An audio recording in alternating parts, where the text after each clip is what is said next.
मनोहर नंद लाला भजो मुरली मनोहर नंद लाला भजो गिरिधर गोविंद गोपाला भजो गिरिधर गोविंद गोपाला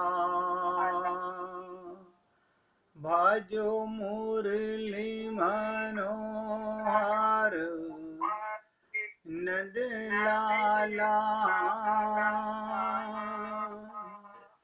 भजो मुरली मनोहर नंद लाला भजो गिरिधर गोविंद गोपाला भजो गिरिधर गोविंद गोपाला भजो मुरली मनोहर नंद लाला भजो मुरली मनोहर नंद लाला भजो गिरिधर गोविंद गोपाला भजो गिरिधर गोविंद गोपाला भजो मुरली मनोहर नंद लाला मुरली मनोहर नंद लाला भजो गिरिधर गोविंद गोपाला भजो गिरिधर गोविंद गोपाला बोलिए वृंदावन बिहारी लाल की जय जय जय श्री राधे जय जय श्री राधे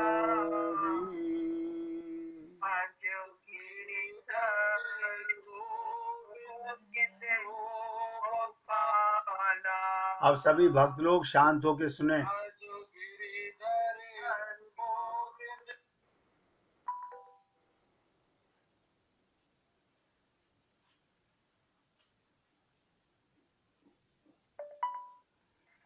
राधे राधे जी। अब शांत अब सब लोग शांत होकर सुनिए।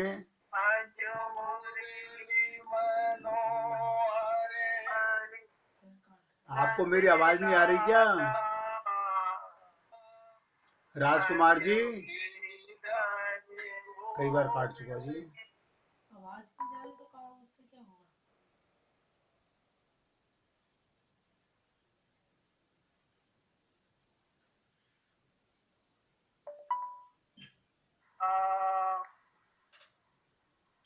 अब शांत होकर सुनिए।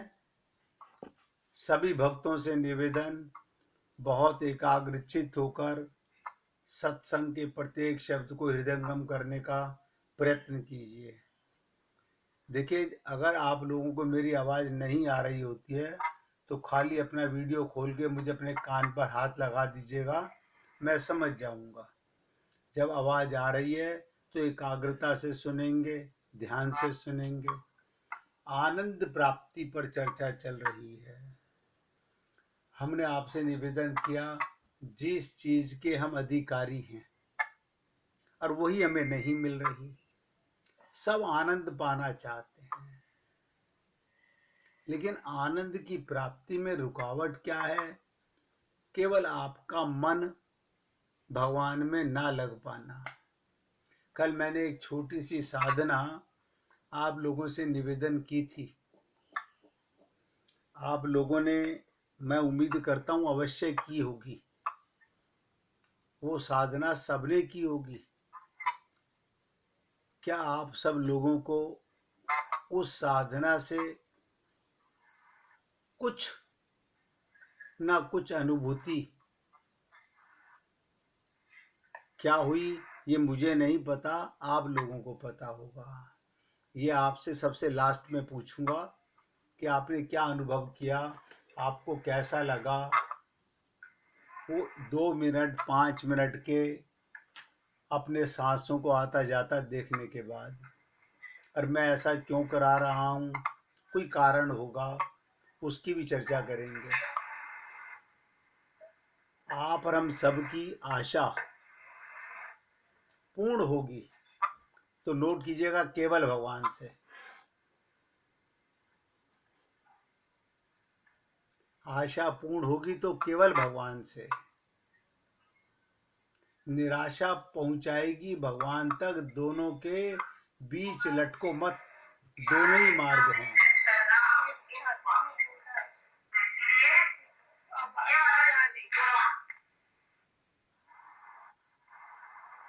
हम लोग निराशा को भी पकड़े हुए हैं और आशा को भी पकड़े हुए हैं। किसी एक को पकड़कर चलो, परमात्मा की ओर चलना, चलते रहना ही शुद्ध जीवन है। प्रेमी को विश्राम नहीं मिलता। जैसे मन कभी तृप्त नहीं होता, ऐसे ही भगवान का प्रेमी को कभी विश्राम नहीं मिलता।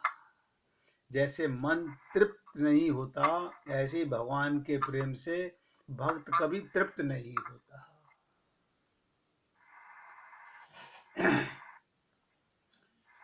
मैंने आप लोगों से निवेदन किया और आप लोगों ने ध्यान से सुनने का प्रयत्न भी किया। आपकी प्रत्येक क्रिया, क्या मतलब, आपका प्रत्येक कर्म भगवान को भेंट के रूप में स्वीकार होता है। लेकिन कब?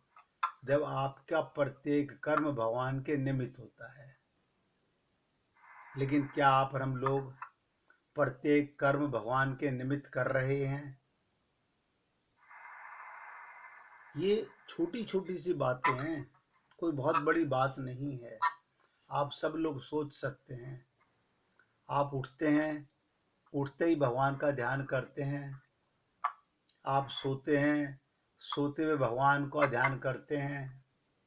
उठते हुए धन्यवाद करना चाहिए कि प्रभु मैं जाग गया, आपने मुझे उठा लिया, इसका मतलब आज फिर मुझे सेवा का मौका दिया।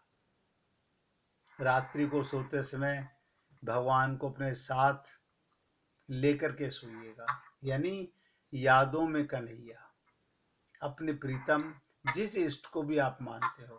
देखिए, किसी का मोबाइल बहुत डिस्टर्ब कर रहा है, अपनी आवाज बंद कर लीजिए मोबाइल की। मेरी आवाज आपको सुनेगी, आप अपना वॉल्यूम कम कर लीजिए, क्योंकि रिकॉर्डिंग में भी डिस्टरबेंस होगी इससे। प्रत्येक कर्म भगवान को भेंट के रूप में स्वीकार की जा सकती है।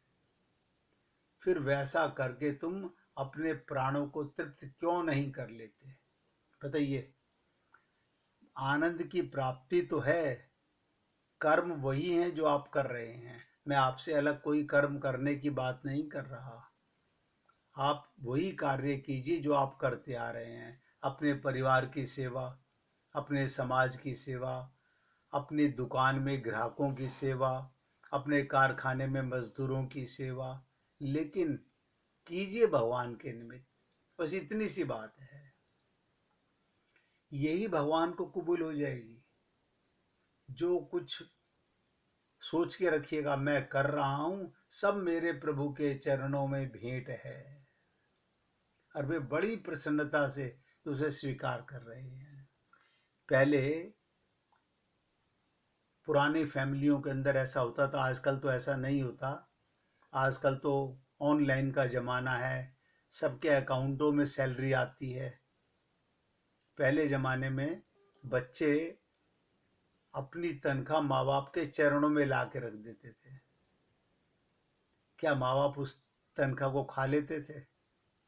नहीं, एक सत्कार था, एक आदर था। बिल्कुल इसी प्रकार से प्रत्येक कर्म जिस जीव ने भी भगवान के निमित्त किया उसका कल्याण सुनिश्चित है। अरे छोटी बातें आपसे कर रहा हूं, कर्म तो मैंने कहीं नहीं कहा कि आप ऐसा कीजिए ऐसा मत कीजिए, जो कर रहे हैं कीजिए। अब आपको एक फर्क पड़ेगा। क्या फर्क पड़ेगा? आप किसी की बुराई कर रहे थे, अब उसकी बुराई नहीं कर सकते। क्या मतलब? आप उसकी बुराई नहीं कर सकते। क्यों नहीं कर सकते? सोचिएगा। आप उसकी बुराई नहीं कर सकते, इसका कोई कारण है। क्या कारण है वो ध्यान से समझिएगा कि आप किसी की बुराई कब करेंगे? जब आप भगवान के निमित्त कर रहे हैं। अब बुरा करेंगे तो आपको लगेगा हे राम, मैं बुरा कर रहा हूं और ये भगवान को महसूस हो रहा है। अब आप बताइए, आप कर सकते हैं बुराई किसी की? अब आप बुराई नहीं करेंगे।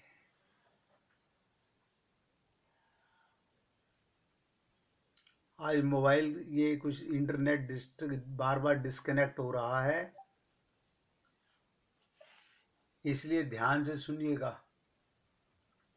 आप लोगों को सुनने में कष्ट भी हो रहा होगा क्योंकि बार बार इंटरनेट प्रॉब्लम कर रहा है,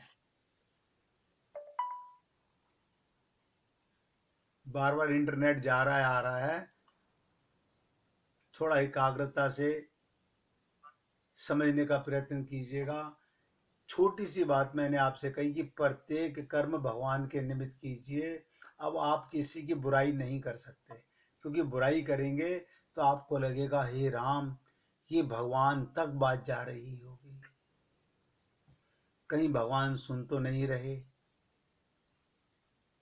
अब आप बुराई नहीं कर सकते, बुराई सुन भी नहीं सकते, क्योंकि आपको एहसास होगा मेरा प्रत्येक कर्म भगवान के निमित्त है। तो जो मैं कर रहा हूँ, किसी की बुराई सुन भी रहा हूँ, ये भी भगवान के निमित्त जा रहा है।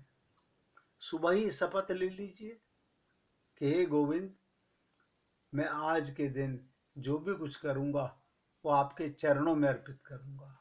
देखिएगा आप पाप से बचने लगेंगे, अपने आप बचने लगेंगे। ऐसे ही बचने का तरीका है पाप से।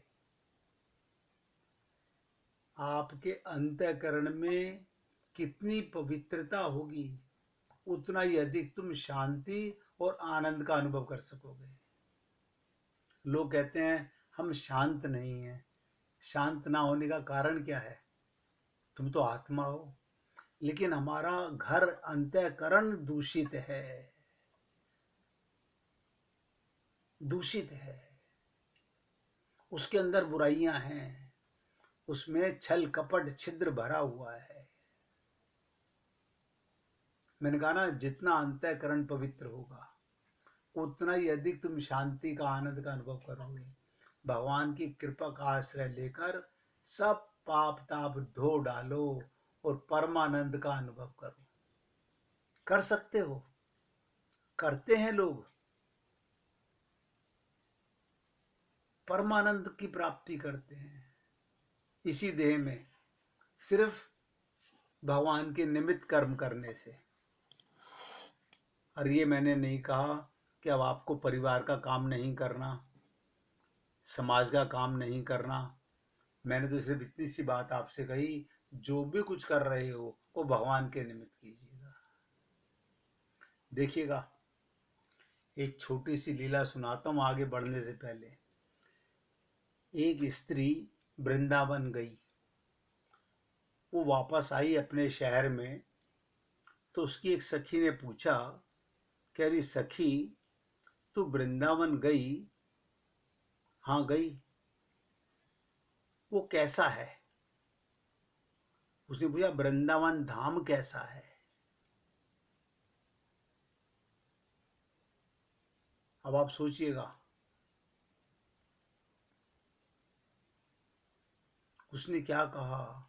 अरे पागल, मन बोला उसका, अरे बिल्कुल मत जाना, बड़ी मायावी नगरी है। अब देखिएगा कितनी विचित्र चीज है। जो व्यक्ति सही मायने में वृंदावन गया, उसको कुछ न कुछ तो अंतर महसूस होगा। क्या अंतर महसूस होगा? अब हम अपने घर को, अपने परिवार को, अपनी दुकान को सही मानते हैं, तो भगवान की नगरी माया नगरी है। ये अलग बात है कि एक दिन आपको पता चल जाएगा कि जहां मैं रह रहा हूं वो माया नगरी है, वहां छल कपट नहीं, यहां छल कपट है। तो सखी ने कहा, एक बार गई तो सही, सलामत वापस नहीं आ पाएगी। देख, तेरे को समझा रही हूं, तू अगर वृंदावन एक बार गई तो सलामत वापस नहीं आ पाएगी। कहीं से भी ढोल नगाड़े मजीरे बज उठते हैं, पांव नाचने को मजबूर हो जाते हैं। फिर से प्रश्न आया, क्यों? ऐसा क्या है उस नगरी में? मन से, ध्यान से सुनिएगा, ये मुख से नहीं, मन से फिर आवाज आई। अरे कहा ना माया नगरी है, वहां का राजा, वहां का प्रीतम राजा जादूगर है और बहुत बड़ा लुटेरा भी है। अब आप सोचिएगा, आप जहां रह रहे हैं वहां लुटना चाहते हैं या उसके हृदय में लुटना चाहते हैं? तो सखी कह रही है वो बहुत बड़ा लुटेरा भी है। उसने कहा लुटेरा है? कि हाँ, बहुत बड़ा लुटेरा है। इधर कदम धरा, उधर सब लूट गया समझो। एक बार आपका हृदय वृंदावन गया, आपका मन वहां पर गया। हमारा तन तो जाता है, एक एक शब्द ध्यान दीजिएगा, लेकिन मन से कोई नहीं जाता। मन से सब वहां जाकर के भी परिवार में बातें होती रहती हैं, ये वहां जाना नहीं है। मन से दोबारा आवाज आई, माया की नगरी है, वहां का राजा जादूगर और बहुत बड़ा लुटेरा इधर कदम रखा और उधर सब कुछ लूट गया। मनुष्य को बावरा कर देता है, पागल से भी बदतर कर देता है। एक तो होता है पागल, तो क्या कहा उसने, मैं बहुत समझदार हूं, मैं ना आऊंगी उसकी बातों में। सखी ने कहा, मैं बहुत समझदार हूं, मैं ना आऊंगी उसकी बातों में। वो बात करेगा तभी तो समझदारी दिखाओगी। तुम्हारा काम तो उसे काले कलूटे, ध्यान से सुनिएगा, तुम्हारा काम तो उस काले कलूटे राजा की नगरी में पांव धरते ही हो जाएगा। सयाने लोग को तो वो चुन चुन कर अपने पागल खाने में भर्ती करता है। जो बहुत समझदार होता है उसे वो अपने पागल खाने में भर्ती करता है। जो जितना ज्ञानी उतना बड़ा उसका शिकार होता है। जो जितना बड़ा ज्ञानी वो उतना बड़ा उसका शिकार होता है। मैं छुप कर जाऊंगी उस नगरी में, फिर देखती हूँ कैसे पागल बनाता है। वो सखी हंसी, हा हा हा। सखी वहां का पत्ता पत्ता उसका गुप्तचर है। तू छुप के कैसे जाएगी? तू छुपकर कैसे जाएगी? ये बात कैसे समझ आए? कौन समझाए?